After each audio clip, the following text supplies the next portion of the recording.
स्मरामि देवदेवेशं वक्रतुण्डं महाबलं षडक्षरं कृपासिन्धुं नमामि ऋणमुक्तये महागणपतिं देवं महासत्त्वं महाबलं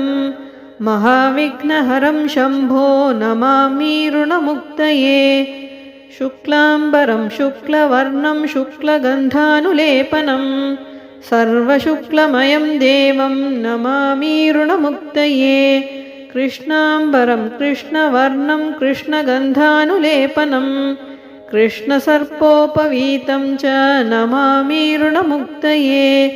रक्ताम्बरं रक्तवर्णं रक्तगन्धानुलेपनं रक्तपुष्पप्रियं देवं नमामि ऋणमुक्तये